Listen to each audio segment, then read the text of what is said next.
podcast. Selamat datang di Podcast Monster. Podcast Monster, milenial, intelijen, berbudaya.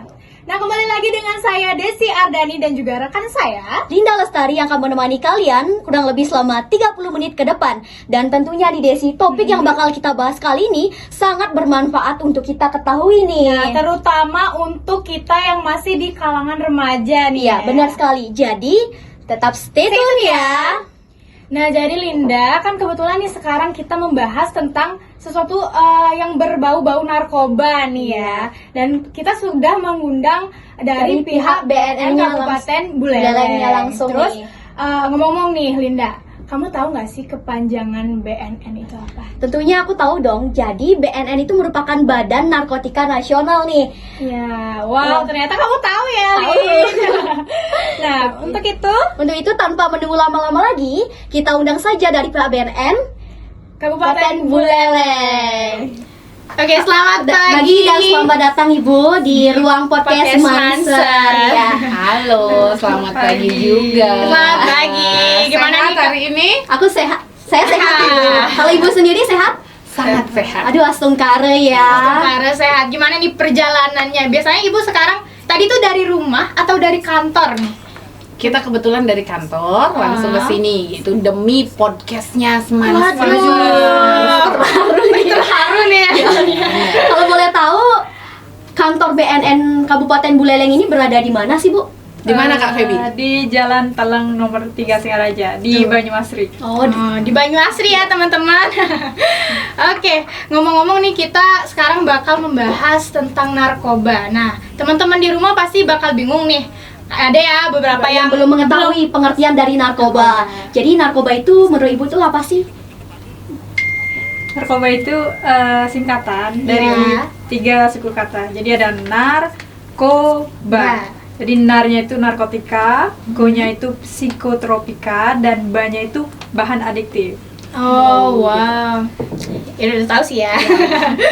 Terus nah, jadi kita bakal bahas dari dari Provinsi Bali, khususnya Kabupaten Buleleng nih, mengenai bagaimana sih perkembangan kasus penggunaan narkoba terutama di kalangan remaja. Nah, karena ngomong-ngomong nih ya juga karena sehubungan dengan pariwisata nih, kan Bali itu terkenal sebagai pulau pariwisata. Apakah ada sih enggak hubungannya antara penyebaran narkoba dan juga pariwisata, karena orang-orang asing itu dari luar negeri pasti sangat mudah untuk keluar masuk Bali khususnya.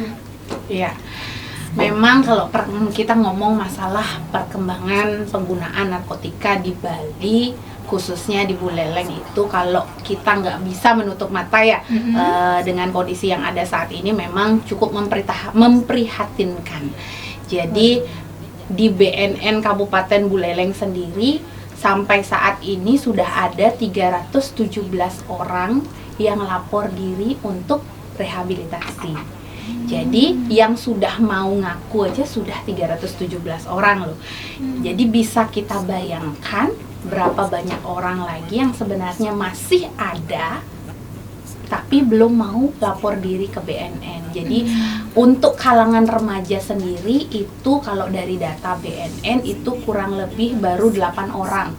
Berarti masih sedikit mau rehabilitasi. Tapi saya yakin sebenarnya untuk kalangan remaja sebenarnya banyak yang sudah menjadi pecandu narkotika di Buleleng sendiri. Gitu sih kondisi kita sekarang. Waduh, ternyata udah banyak banget ya. Udah sangat parah ya. Kalau boleh tahu di Buleleng ini termasuk zona apa ya, Bu? Kalau di Buleleng sendiri memang termasuk zona merah penyalahgunaan narkoba. Jadi memang kategorinya lumayan bahaya nih ya. Maka dari itu memang di Buleleng sendiri dibentuklah badan khusus yang namanya BNN Kabupaten Buleleng.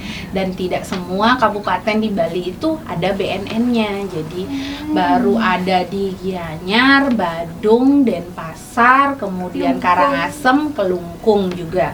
Jadi Jembrane belum ada, Bangli juga belum ada. Jadi Tabanan juga belum ada. Jadi itu jadi kita patutnya bersyukur juga sudah ada BNN di Kabupaten Buleleng. Jadi bagi anak-anak remaja khususnya yang merasa dirinya sudah menjadi pecandu atau pengguna narkoba, ayo kita ke BNN. Jangan takut, jangan ragu untuk lapor diri supaya bisa direhabilitasi.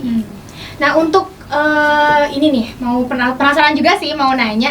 Nah, untuk di Bali sendiri kabupaten yang notabene itu merah juga sama kayak di Kabupaten Buleleng, itu kabupaten apa aja?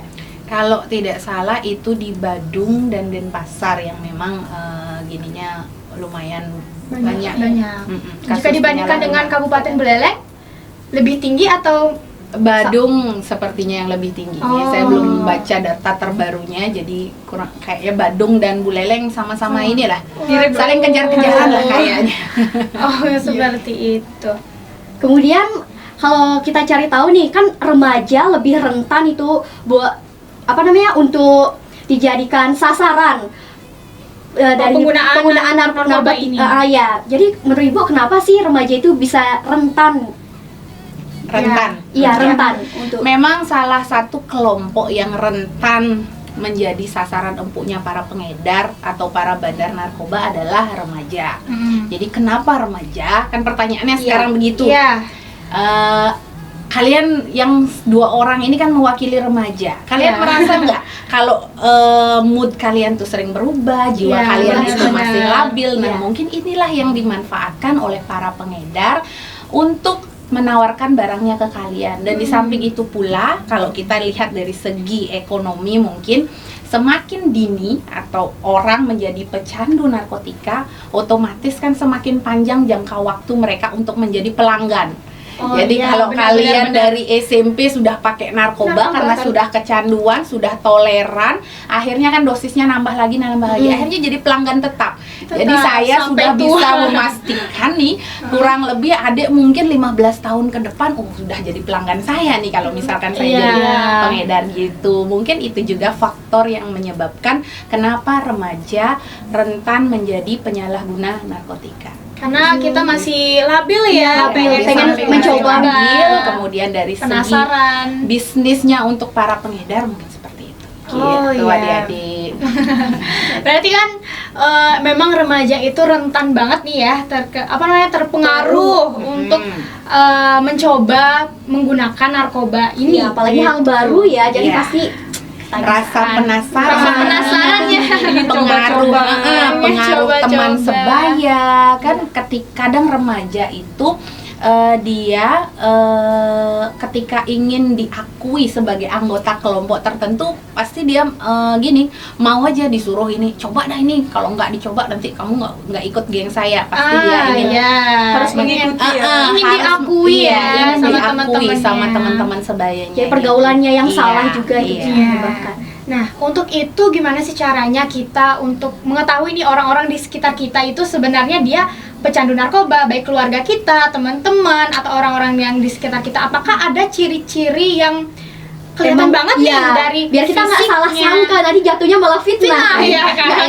Iya, mungkin Kak Feby bisa menambahkan. Jadi kalau misalnya orang-orang terdekat, jadi pasti kita kan merasakan perubahan perilaku Oh, dari iya, orang tersebut benar. kan.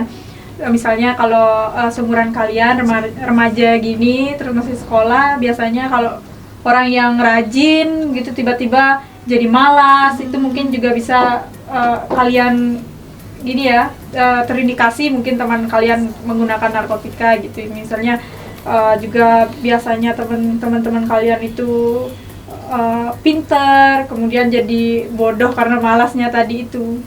Berarti hal sederhananya itu kita bisa lihat dari perubahan perilakunya ya. Iya. Karena narkoba itu kan yang diserang adalah otak. Nah, otak itu adalah pusat dari segala aktivitas di dalam tubuh kita. Jadi dia itu nantinya akan mempengaruhi perasaan kalian, perilaku kalian, dan pikiran kalian. Jadi memang ciri-ciri yang bisa kita identifikasi apakah seseorang itu menggunakan atau tidak narkoba itu adalah lewat perubahan perilakunya. Dan yang paling tahu perubahan perilaku seseorang itu adalah orang-orang terdekatnya, keluarganya gitu. Jadi ketika nanti seperti yang tadi dibilang sama Kak Feby, perilakunya perilakunya berubah, yang awalnya bersemangat jadi kurang semangat, Ya. awalnya rajin jadi males-malesan, awalnya suka kumpul-kumpul sama teman-temannya, sekarang tiba-tiba jadi menyendiri, suka keluar malam, bahkan suka mencuri. Nah, itu patut dicurigai, tapi belum 100% kita Ya. yakin bahwa dia itu adalah pengguna Pengguna. narkotika. Tetap harus di tes urin, Oh, iya, tes iya. urin nanti untuk melihat apakah memang benar Menunjukkan dia bahwa- pecandu atau tidak. Tapi seandainya kalau kita tes urin, emang kita belum pernah sama sekali mencoba, tapi di tes urin tuh kita positif. Menggunakan tuh gimana? Oh, Ya, kan ada sih ada gitu. sebenarnya ada di alat tes urin itu kita punya 7 parameter.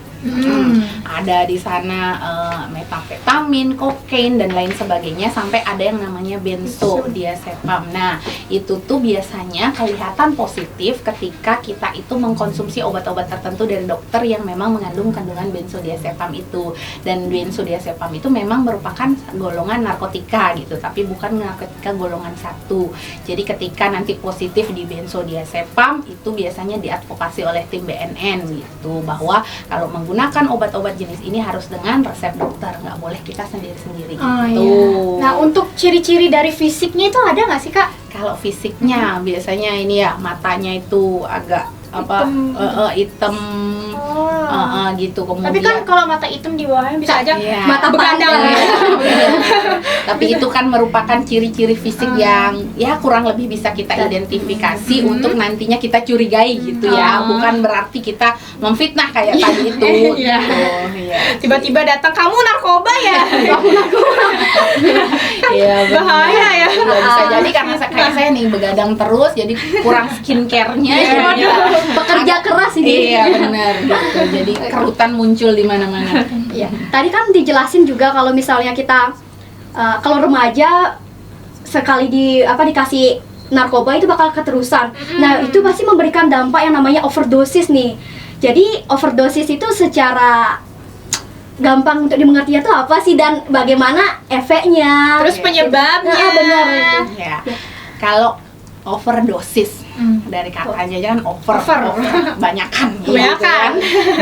Dosisnya kebanyakan. Jadi memang para pecandu narkotika tadi kan ada yang 3 sifat jahat narkoba itu, yang ada adiktif, toleran, sama habitual. Nah, toleran itu kondisi di mana sebenarnya si narkotika sama tubuh pecandu itu sudah menyatu. Jadi untuk memperoleh efek yang sama, dosisnya harus ditambah lagi.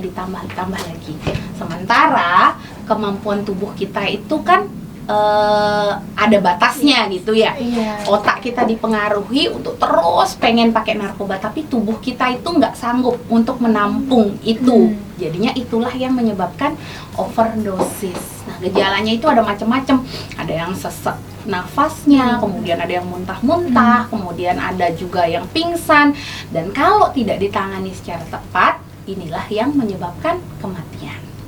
Tuh. Bahaya banget ya. Berarti overdosis itu memang berujung ke kematian. Iya. Iya, gitu adik-adik. Parahnya emang langsung kematian gitu. Iya, Langsung. Kalau tidak ditangani dengan cepat gitu, Oh, iya, langsung iya, pada- Oh, ini nih lagi. Kan tadi bahas tentang rehabilitas. Nah, di rehabilitasi. Nah, di rehabilitasi itu di para pengguna narkoba tuh seperti apa kan gitu, maksudnya kayak Itu khususnya di BNN gitu, Oh, iya, kegiatannya gitu. Mungkin banyak yang bertanya-tanya, Iya sih. diapain sih orang rehabilitasi ini? Apakah diomelin atau dikasih obat lagi supaya bisa berhenti untuk pakai gitu ya? Iya. Mungkin banyak yang bertanya seperti itu. Jadi memang kalau di rehabilitasi itu sebenarnya ada 3 tahapan. Yang pertama ada rehabilitasi medis namanya awalnya. Tapi awalnya sekali pertama di asesmen dulu ketika ada pecandu atau pengguna narkotika yang lapor diri ke BNN, itu pertama kali di asesmen dulu oleh tim konselor kami di sana.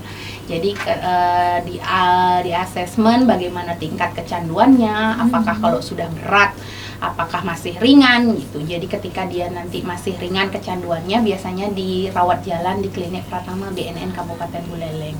Tetapi ketika kecanduannya dia sudah berat, dia harus dirujuk ke Rumah Sakit Jiwa Bangli. Itu ada khusus poliadiksi di sana. Dan tahapan rehabilitasi sendiri, kalau yang pertama itu ada rehabilitasi medis atau detoksifikasi istilahnya. Jadi di sana para pecandu atau pengguna didetoks dulu, dihilangkan pengaruh ininya dulu, zat-zatnya itu udah diputus sama sekali, dia kan nggak boleh make. Jadi di sanalah nanti dia mengalami gejala putus zat itu yang namanya sakau itu, mungkin dia merasakan sakit atau apa. Nah di sana dulu dihilangkan dulu ininya. Kalau misalkan dia sakit kepala, mungkin dikasih obat sakit kepala, ada tim dokter khusus di sana, itu tahap detoksifikasi.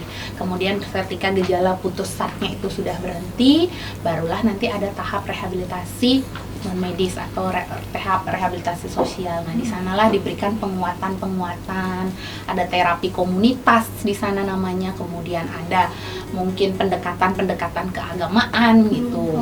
Nah, kemudian yang ketiganya barulah tahap bina lanjut. Setelah dia didekati, kemudian sudah berkurang rasa ininya dan sudah dia bisa bebas dari ketergantungannya, akhirnya dia dipersiapkan untuk bisa kembali ke masyarakat gitu, dengan rasa misalnya di hobinya dia melukis, diajarin melukis, kemudian lewat musik dan lain sebagainya. Pokoknya dia disiapkan mentalnya supaya dia ketika kembali ke masyarakat dia sudah siap, nggak merasa minder, nggak merasa takut ketemu orang, karena kan selama dia di proses rehabilitasi itu kan dia benar-benar diputus dari lingkungannya gitu. Berarti nggak menakutkan itu sebenarnya ya. Memang tidak menakutkan, tetapi bagi mereka pecandu atau pengguna sangat berat untuk dijalani. Banyak yang kabur, banyak yang kabur, dan banyak yang tiba-tiba di tengah jalan dia berhenti proses rehabilitasi. Perlu adik-adik ketahui bahwa walaupun ada jalan untuk rehabilitasi, jangan berpikir, masih nanti bisa direhabilitasi, saya coba aja deh sekali. Jangan pernah berpikir seperti itu ya. Karena rehabilitasi itu tidak bisa menyembuhkan, hanya bisa memulihkan. 80% dari mereka yang rehabilitasi itu pasti kumat lagi, kambuh lagi. Kumatnya tuh seperti apa biasanya? Pasti pakai lagi narkoba, relapse kembali istilahnya. Jadi tidak ada kata sembuh dalam proses rehabilitasi. Jadi makanya kami BNN gencar untuk mencegah. Karena itu walaupun ada proses rehabilitasi, tidak bisa menjamin mereka 100% untuk sembuh ya. Jadi bagi adik-adik semua yang belum pernah coba-coba narkoba, jangan sampai coba-coba. Jangan sampai coba-coba. Proses rehabilitasi itu berat dan sedikit orang yang berhasil melewati proses itu. Berarti ada ya beberapa yang memang yang keinginannya memang kuat dari dalam dirinya, itu pasti berhasil. Tetapi ketika diminta oleh keluarga bukan dari keinginan sendiri, itu berat ya. Kalau terpaksa pasti berat gitu. Ya adik-adik ya. Ya, betul. Nah, jadi ngomong-ngomong tentang tadi kan overdosis nih, kita bakal bahas-bahas tentang overdosis. Kan adalah kaitannya sama ketagihan. Nah, apakah di zaman sekarang ini kan zaman digital, semua orang harus memakai handphone, tapi kadang ada juga beberapa orang tua yang memang dari kecil nih udah dikasih handphone untuk biar tenang anaknya gitu kan. Nah, apakah ketagihan video games, terus media sosialnya seperti kita ya, kan banyak di umur-umur segini memang media sosialan banget nih anaknya. Terus tuh apakah itu udah seperti kecanduan gadget ini sama dengan kecanduan narkoba? Kalau menurut adik-adik gimana? Sama, tapi dari efeknya gimana sih? Efeknya beda kayak. Iya. Tapi sama-sama merugikan. Sama-sama merugikan. Iya. Nah, kalau sekarang adiksi kan banyak yang adiksi gadget gitu ya, diibaratkan adiksi gadget. Kalau menurut saya sama aja dengan adiksi narkoba, cuman dampak yang ditimbulkan itu mungkin kalau narkoba lebih berat ya. Jadi adiksi itu kan ketika kita mengalami ketergantungan atau memakai sesuatu terus-menerus dengan dosis yang ditambah, itu namanya adiksi. Jadi ketika adik-adik sudah kecanduan gadget kan harus pakai gadget itu terus-menerus. Terus dalam jangka waktu yang panjang dan setiap hari pasti durasinya bertambah. Yang mungkin Iya, awalnya cuma benar. 5 menit kita tinggal nge-scroll aja, lama-lama harus 2 jam nih baru puas nih, terus nggak bisa lepas. Kadang baru bangun juga udah benar. HP yang diambil gitu. Iya. Jadi itu sama dengan kecanduan narkoba. Jadi orang-orang pecandu narkoba itu dia nggak bisa lepas dari narkoba. Jadi di pikirannya itu gimana caranya dia bisa dapat narkoba. Kalau dia nggak dapat narkoba, dia akan bingung, nggak bisa hidup kayak orang normal, nggak bisa fokus bekerja, nggak bisa berkonsentrasi. Nah begitu pula ketika orang kecanduan gadget, jadi kan merasa ada yang hilang dari dalam dirinya ketika dia tidak melakukan hal tersebut. Jadi hanya saja dampaknya ketika kita menggunakan narkoba kan dampaknya menyangkut masa depan kita ya, juga terutama masalah ekonomi lah, bisa bikin orang sampai bangkrut, nggak punya apa-apa, bisa bikin mencuri bener, terus kriminalitas. Nah itu, tapi kalau kita ngelihat orang kecanduan gadget kan belum ada yang sampai kriminalitas ya. Tapi kemarin saya dengar berita ada yang sampai katanya ini masuk rumah sakit katanya, ada yang di Jepang katanya ada yang sampai meninggal gara-gara main game kelamaan. Karena tegang kayaknya. Iya gitu. Terus Jadi tuh penyakit jiwa gitu. iya, berarti sama dengan narkoba, bisa menyebabkan gila juga itu. Kalau berarti sama aja sebenarnya bahayanya. Tapi mungkin kalau si gadget ini ya hanya merugikan dirinya sendiri, tapi kalau kita pakai narkoba nggak hanya kita yang merugi, tapi keluarga kita dan juga masyarakat juga nantinya. Ya. Nah, tadi kan kita udah mengetahui banyak nih tentang narkoba. Terus pengertiannya, terus tuh overdosis, terus tuh penggunaannya di Bali, terus khususnya di Kabupaten Buleleng. Selanjutnya bagaimana sih cara pencegahannya nih? Yang pasti yang paling ditunggu-tunggu. Iya. Ya kan? Sama teman-teman di rumah pasti udah apa sih pencegahan? Iya. Apa sih? Ya, ayo Kak Feby, apa kira-kira yang Kak bisa Feby. dilakukan para remaja nih supaya terhindar dari penyalahgunaan narkotika? Jadi kalau misalnya para remaja supaya terhindar dari penyalahgunaan narkotika itu bisa mungkin yang pertama mendekatkan diri kepada Tuhan Yang Maha Esa, kemudian juga mendekatkan diri kepada orang tua. Kalau ada adik di sekolah juga pada guru, jangan sampai nanti salah bergaul gitu. Jadi adik-adik harus lebih terbuka dengan orang tua, dengan guru daripada dengan teman. Nanti adik-adik malah salah memilih teman, jadi ikut terjerumus ke hal-hal yang negatif gitu. Terus juga Iya, itulah selektif dalam bergaul, kemudian lakukan hal-hal yang positif. Ketika kalau kalian nih kayak kalian nih hobinya public speaking, jadi MC, ikut kegiatan ini gitu. Yang hobi nyanyi mungkin nanti diasah lagi kemampuan bernyanyinya. Olahraga. Iya, karena ketika kita melakukan banyak hal positif, kita nggak akan punya waktu untuk melakukan hal-hal yang negatif. Iya, Jadi benar-benar. intinya sibukkan diri dengan kegiatan-kegiatan yang positif. gitu ya. Dari pihak BNN sendiri, maksudnya cara penanggulangannya, cara pencegahannya itu ada yang benar-benar kayak beda nggak sih dari cara-cara yang disebutkan tadi gitu? Oh iya, jadi kalau dari kami BNN, kami punya strategi dalam masalah penyalahgunaan narkoba ini, menanggulanginya.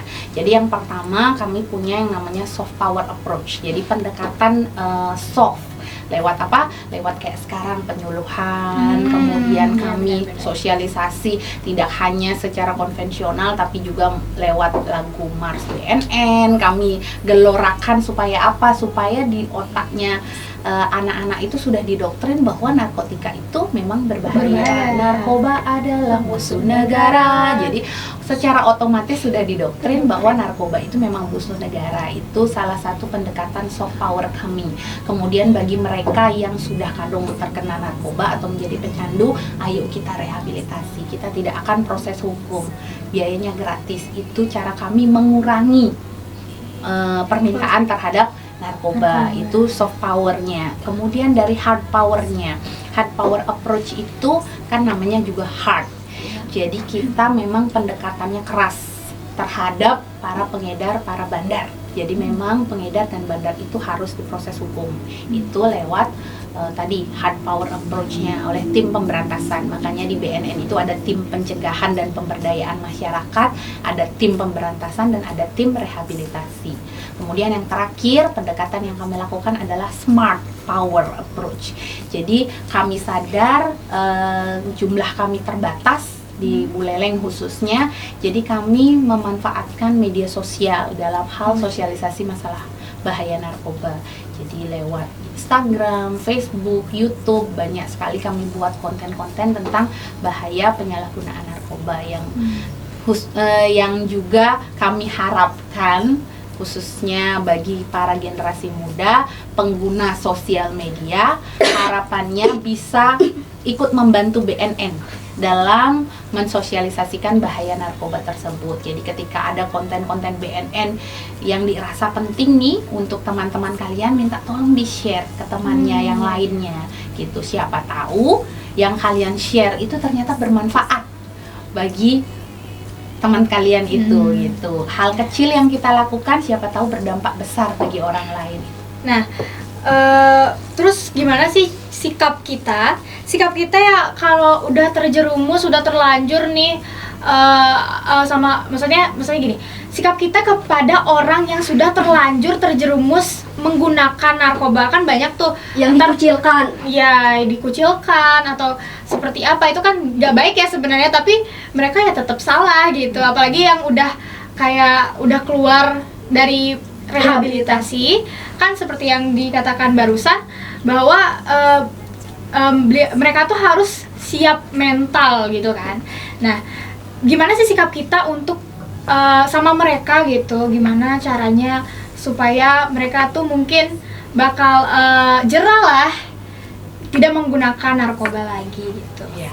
Jadi memang idealnya sikap kita kepada mereka yang si mantan pecandu atau pecandu narkoba memang kita nggak boleh mengucilkan sebenarnya ya, tidak boleh mengucilkan. Maka dari itu sebenarnya BNN itu punya tim terpadu P4GN itu ada di Permendagri nomor 12 tahun 2019 ya. Itu sebenarnya di setiap desa itu sebenarnya harusnya ada tim terpadu P4GN, di mana tugasnya itu memang sebenarnya mengawasi bagi mereka yang sudah menjadi pecandu itu, yang pulang dari rehabilitasi itu, biar nggak dilepas. Jadi tugas keluarga, tugas tim terpadu P4GN itu yang mengawasi mereka si mantan pecandu ini biar tidak kembali menggunakan. Jadi ketika kita sudah diawasi kan kita akan berhati-hati dalam melakukan sesuatu. Itu sebenarnya cuman memang tim terpadu P4GN ini memang belum efektif karena belum semua desa ada tim terpadu itu gitu. Jadi belum semua desa membentuk tim terpadu. Jadi kalau adik sebagai remaja, sikap adik ketika ada temannya mungkin yang menjadi pecandu narkoba, dinasehati lah, didekati bahwa ayo kita rehab yuk di BNN. Orang kalau rehab itu nggak diproses hukum loh, kamu jangan khawatir, jangan takut masuk penjara daripada nanti ditangkap polisi duluan gitu. Jadi yuk kita ke BNN, lapor aja sama mamamu, kita ke BNN gitu. Mungkin bisa didekati seperti itu. Tetapi dalam proses pendekatannya itu nanti jangan sampai kalian yang diajak pakai narkoba ya, jangan. Artinya harus kuat ya. Imannya harus kuat. Jadi niatnya ngajakin orang untuk rehab, itu terjerumus nanti. Nah, iya, itu yang harus juga diperhatikan ya. Nah, ini untuk yang terakhir nih Desi, kita kan udah membahas banyak hal. Mungkin bisa diberikan pesan sekali lagi untuk para remaja, untuk para generasi muda agar tidak sekali-sekali berani mencoba narkoba. Kak Feby punya pesan khusus untuk adik-adik pendengar podcastnya Smanser. Oke, jadi pesan saya untuk adik-adik para remaja nih, harap berhati-hati di dalam memilih pergaulan, karena kalau kita salah bergaul akan fatal terjerumus akibatnya ke hal-hal yang negatif begitu. Dari kakak itu aja sih, hati-hati dalam bergaul. Iya. Kalau dari saya juga mungkin sama dengan Kak Feby, selektif dalam memilih teman. Kemudian lakukanlah hal-hal positif supaya itu tadi kita tidak punya waktu untuk melakukan hal-hal yang negatif. Kemudian bagi adik-adik khususnya nih, saya harapkan adik-adik juga ikut membantu BNN ya, mensosialisasikan masalah bahaya narkoba kepada teman-teman seusianya. Paling tidak kalian peduli dengan teman sebangkunya ketika mereka ada perubahan perilaku, kalian harus aware.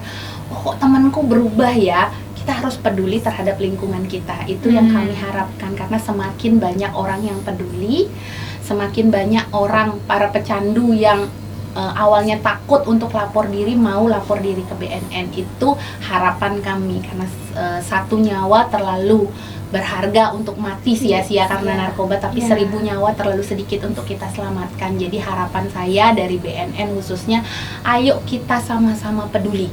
Masalah narkoba bukan hanya tugas BNN, tetapi tugas kita semua, termasuk para remaja ya, dari kita, oleh kita, dan untuk kita semuanya ya, gitu ya. Nah, itu dia pesan yang diberikan dari Kakak Feby dan juga Kakak Meli dari pihak BNN Kabupaten Buleleng. Nah, dapat disimpulkan nih dari perbincangan kita barusan bahwa segala bentuk obat kalau narkoba itu pasti berbahaya, ya kan? Terus apalagi untuk kita nih di kalangan remaja ya, Kak, kalau pasti seperti yang dibicarakan tadi tuh paling rentan terpengaruh oleh pengedar-pengedar tersebut ya. Ya, terima kasih juga nih Kakak Feby dan juga Kak Meli yang sudah meluangkan waktu dan berkenan hadir di ruang podcast Manser ini serta membagi informasinya kepada kita ya. Kami juga mengucapkan terima kasih banyak ya kepada pihak SMA Negeri 1 Seririt atas undangannya. Ruangan podcastnya luar biasa ini. BNN aja nggak punya ruang podcast kayak gini. Iya. Jadi ketika kami tadi masuk, wah keren juga nih ya gitu. Kita pengen juga. Iya. Mungkin nanti kalau kami sudah punya ruangan podcast, kami yang undang nanti aja. Oke, ditunggu undangannya ya. Oke, terima kasih banyak juga buat teman-teman yang udah menonton video ini dari awal sampai akhir juga. Iya. Mumpung sebelum kita akhiri, mungkin ada slogan yang bisa kita suarakan bersama-sama biar makin semangat nih. Oke, jadi kita punya tagline-nya War on Drugs gitu ya. Perang melawan narkoba. Ya. Oke. Kita coba ya. Ya. 1, 2, 3. War on Drugs. Terima kasih banyak nih. Baik, itu tadi podcast kita pada hari ini. Saya Linda Lestari dan Saya Desi Ardani pamit undur diri. Podcast Manser, milenial, intelijen, berbudaya. Selamat bertemu di podcast selanjutnya.